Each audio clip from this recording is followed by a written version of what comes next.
విజయవాడలో జగన్ మాట్లాడుతున్నారు, లైవ్ లో చూద్దాం. పత్తిపాటి పుల్లారావు గారన్నా ఉండాలట, నేనన్నా ఉండాలట. చంద్రబాబు నాయుడు గారి మాటలు నిజంగా చూస్తే నిజంగా తీర్మానం కూడా చేశాడు. ఈ తీర్మానంలో ఈ పారాగ్రాఫ్ చూస్తే నాకు ఆశ్చర్యం అనిపించింది. ప్రతిపక్ష నాయకుడు చేసిన ఆరోపణలు రుజువైతే పుల్లారావు శాసనసభ నుంచి వైదొలుగుతారంట. ఆరోపణలు రుజువు కాని పక్షంలో జగన్మోహన్ రెడ్డి శాసనసభ నుంచి వైదొలగాలంట. ఆరోపణలు చేసిన వారు లేక ఎదుర్కొంటున్న వారిలో ఎవరో ఒకరే సభలో ఉండాలని ముఖ్యమంత్రి స్పష్టం చేశారట. ఆశ్చర్యం అనిపించింది. ఈ మనిషికి మెదడు ఉంది చేస్తా ఉన్నాడా, ఈ మనిషికి మెదడు లేకుండా చేస్తా ఉన్నాడా అని చెప్పి. దీనివల్ల అగ్రిగోల్డ్ బాధితులకి ఏమైనా కడుపు నిండుతుందా?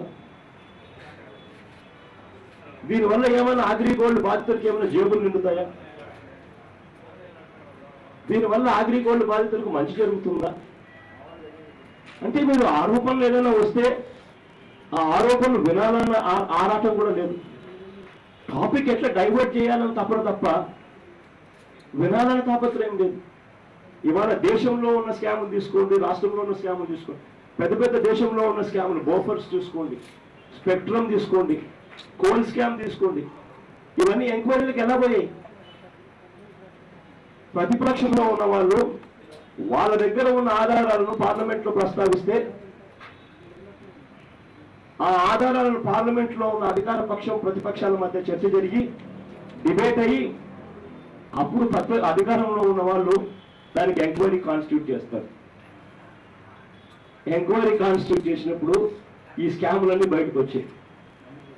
ఇవాళ పరిస్థితి ఏమిటంటే ఆధారాలు ప్రైమా ఫేసి కేసుకు సంబంధించిన అన్ని ఆధారాలు దీంట్లో ఉన్నాయని చెప్పి అగ్రిగోల్డ్ బాధితులు నాకు వచ్చి ఆధారాలు ఇస్తే ఆ ఆధారాలను అసెంబ్లీలో చూపించడానికి 20 నిమిషాల సమయం కావాలంటే ఖచ్చితంగా అది మాత్రం చేయడానికి కుదరదు.